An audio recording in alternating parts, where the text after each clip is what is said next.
예, 불출마가 혹시 아쉽지 않냐라고 물어봤더니 한동훈 비대위원장이 어떻게 대답을 했을까요? 자, 이재명 대표의 선거 공보물을 보낸 원희룡 전 장관. 자, 두 가지 소식 준비했는데, 자, 먼저 국민의힘 공천을 두고 연일 현역 불패다, 물갈이 없다, 감동이 없다 이러는 이재명 대표와 한동훈 위원장 반대, 또 서로 쌍방저격하는 목소리가 나타나고 있는데 그 두 사람의 목소리 연달아 들어보시겠습니다. 그냥 있는 대의연한 그런 기득권들 그대로 다 온전시키고 자기 가까운 사람이라고 다 꽂아 넣는 국민의힘 방식의 공천 민주당은 하지 않습니다. 이재명 대표가 하고 있는 민주당이 하고 있는 건 쇄신입니까? 그렇게 보십니까? 그건 이재명 개인을 위한 숙청이잖아요. 저희는 룰을 지키고 관문을 낮추고 그리고 그런 부족한 부분을 비례 같은 데서 보완할 겁니다. 용산이 굉장히 고전하고 있다. 저와의 소위 말하는 파워게임 때문에 뭐 용산이 오히려 고전하고 있다. 이런 투가 언론의 대부분의 주류였는데요. 어제 정도 되니까 용산 불패란 말을 현역 불패 이렇게 쓰시더라고요. 한 번은 고전이고 한 번은 불패고 이러면 공정한 거 아니에요? 자, 최진봉 교수 나오셨습니다. 자, 한동훈 비대위원 좀 전에 목소리 들어보셨죠? 원래 처음에는 뭐 용산에서 공천한 뭐 50명에 가까운 용산의 사람들이 내려와서 공천을 다 받아갈 것이다 라고 해서 우려했는데 지금 또 그 말이 안 나오고 현역들이 또 이기니까 야, 현역들이 또 싹쓸이해 가는 거 아니냐, 이것도 문제가 있는 것 아니냐 이렇게 비판하는 걸 보면 한 번은 이렇게 했다가 한 번 이렇게 보면 이게 공정한 것 아니냐라고 얘기를 했습니다. 이 말 동의하세요?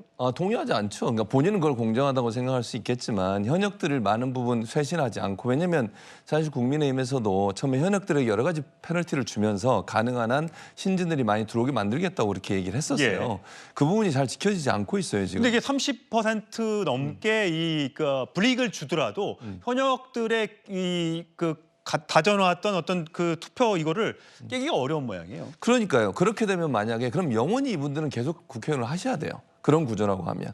그러니까 예컨대 국민들이 볼 때는 물론 현역 중에도 열심히 잘하신 분도 많이 있을 수 있죠. 뭐 현역이라고 무조건 나가야 된다 이렇게 얘기할 수는 없지만 국민들이 국회를 향한 열망은요, 일정 부분 총선 때마다 물갈이를 통해서 새로운 신진 세력들이 들어오기를 바라는 것이 일반적인 생각들입니다.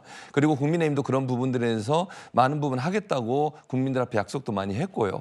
근데 사실 지금 공천의 과정을 보면 현역들이 물갈이가 많이 되지 않고 있는 상황은 분명한 상황 아니겠습니까? 최근에 들어와서 이제 TK 지역에서 몇 분이 이제 공천에서 컷오프가 되셨는데 그거는 전체 규모로 본다면 많지 않은 규모라고 저는 생각을 해요. 예. 그리고 본인의 지역구에서 다른 지역구로 옮겨가면서 결국 또 살아남잖아요. 물론 그분들이 나중에 어떻게 될지는 또 두고 봐야 되는 부분이긴 당선 여부는 하지만. 그때 가봐야 알죠. 그렇죠. 그러나 이런 모습들은 사실 국민들이 볼 때는 좀 미흡하다 이런 생각이 들 거예요. 그러니까 현역들에 좀 더 과감한 쇄신과 물갈이를 통해서 새로운 인물들이 들어와서 정치의 새바람을 불러일으키길 바랄 텐데 그런 부분들이 한동훈 비대위원장이 얘기하시는 만큼 진행되지 않은 부분은 아쉬운 부분이라고 볼 수 있죠. 예, 현역 물갈이율이 아마 이번에 국민의힘에서 가장 낮을 것이라는 전망이 나오고 있고, 뭐 여성이나 젊은 사람들의 공천이 많지 않지 않느냐라는 지적에 대해서는 뭐 비례대표 등등을 통해서 충분히 만회할 수 있다라는 게 국민의힘 입장인 것 같은데, 자, 한동훈 비대위원장을 향해서 혹시 불출마를 처음에 오자마자 선언했었는데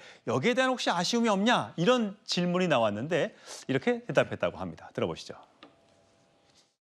국민의힘의 비상대책위원장으로서 정치를 시작하면서 저부터 선민후사를 실천하겠습니다. 어려운 상황에서 미래와 동료 시민에 대한 강한 책임감을 느끼기 때문입니다. 저는 지역구에 출마하지 않겠습니다. 비례로도 출마하지 않겠습니다. 승리를 위해서 용기 있게 헌신하겠습니다.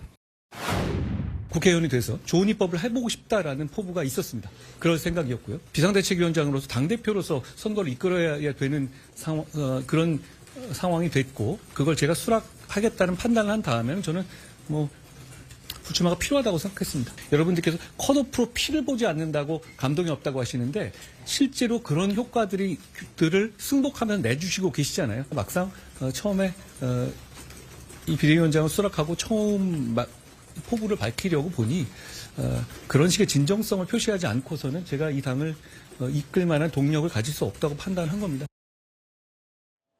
예, 김영준 의원님. 네. 사실 한동훈 비대위원장이 처음에 들어섰을 때 인유한 혁신위가 사실상 좌초된 이후에 굉장히 국민의힘으로서는 어려울 때 들어왔지 않습니까? 그렇습니다. 그래서 한동훈 비대위원장이 나 어디 출마하겠다. 그때 뭐 종로냐 강남이냐 비례냐 등등의 말이 많이 나왔을 때예요. 근데 딱 들어오자마자 나는 불출마. 비례대표도 안 나가겠다라고 하니까 저거는 조금 무책임하지 않느냐? 혹시라도 선거에 질까 봐 저러는 것 아니야? 라는 등등의 해석들도 있었어요. 네. 근데 지금에 와서 보면 공천에 대해서 뭐 빚진 것도 없고 내가 나갈 것도 없으니까 여러 가지 혁신의 칼을 대고 여러 가지 뭐 공천 작업을 깔끔하게 현재로서는 해나가는 것에 대해서 이래서 가능한 건가? 라는 또 생각을 하시는 분들이 계신 것 같아요. 그렇습니다. 이제 본인 불출마한다다가 뭐 바로 이어서는 이제 사천 논란이 좀 있었죠. 예. 김경률 비대위원장 또 혹은 인천에 가서 사실 현역 그 계양을의 당협위원장이 있는 데서 원희룡 예. 의원을 손들어주면서 여러 가지 논란이 있었습니다만은 김경률 비대위원들의 불출마를 통해서 진화를 시켰고 서병수 의원이나 다른 어떤 다선 의원들을 험지 출마하는 데를 이끌었고 또 장재원 의원이 거기에 따라줌으로 예. 인해서 일정 정도 그 국민의힘의 공관위와 비대위원회가 정당성을 확보했다, 명분을 확보했다 그렇게 보여지고요. 실제로 지금 제가 보기에는 이번 총선은 오히려 좀 저는 사실 국민의힘 쪽이 좀 얄미운 것이 실제로 보면 비판의 지점은 있습니다.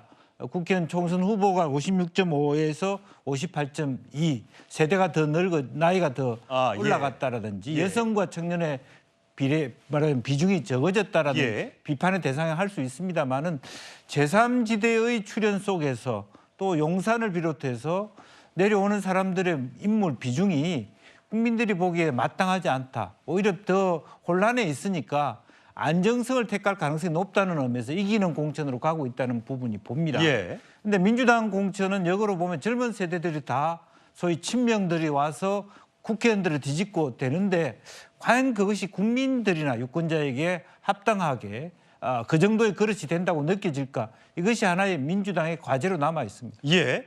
자, 한동훈 비대위원장이 불출마를 하면서 과연 비대위에 힘이 실렸다 뭐 이런 등등의 평가와 해석이 있는데 자, 사실 검사 공천, 뭐 검찰 정권, 검찰 독재 정권 이게 민주당이 주장하고 있는 바인데 최근에 보면 뭐 물론 지금 국민의힘에도 검사 출신 또 판사 출신들이 공천을 받고 또 공천장에 도전을 하고 있습니다만 오히려 한동훈 비대위원장이 이렇게 얘기하고 있습니다.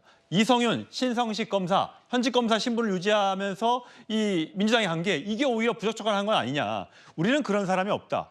게다가 검사 가산점을 20%나 주는 게 바로 민주당이다. 우린 그런 게 없다. 그러면 진짜 검사당은 이재명당, 민주당 아니냐라고 지금 주장을 하고 있고요. 민주당 내에서도 이거 20% 가산점 주는 거 너무한 것 아니야? 라는 당내의 비판도 있습니다. 김 교수님 보시기에는 어떠세요? 이 말이 어떻게 거꾸로 된 것 같은 느낌이 좀 들어요. 저 그렇습니다. 완전 거꾸로 된 셈이죠. 원래 검찰 독재를 얘기하는 데에서 보면 오히려 검사들을 더 영입을 하고 거기에 대해서 가산점 가지고 구조하게 되니까 그런 부분이 있는 것 같습니다. 근데 보면은 그 한동훈 비대위원장이 어쨌든 보면은 과거에 그 어떤 여의도의 어떤 경험칙을 따르지 않는 부분은 분명해 보이거든요. 특히 보면 국민의힘 같은 경우에는 과거 총선에서 항상 공천 트라우마가 있었기 때문에 그러한 부분들을 본인이 먼저 내려놓고 사심 없고 그다음에 진정성을 보여주면서 이번 공천을 좀 안정적으로 좀 관리하는 그런 부분들이 생긴 것 같습니다. 예. 자, 과연 민이 공천 작업에서 지금 화면에 보고 계셨던 이성윤 전 서울중앙지검장의 모습도 보였는데 자, 민주당에 입당을 해서 지금 도전을 하고 있습니다만 과연 공천을 받을 수 있을지 여부는 조금 더 지켜봐야 겠습니다. 그 지역은 아직 결정이 안 된 상태입니다.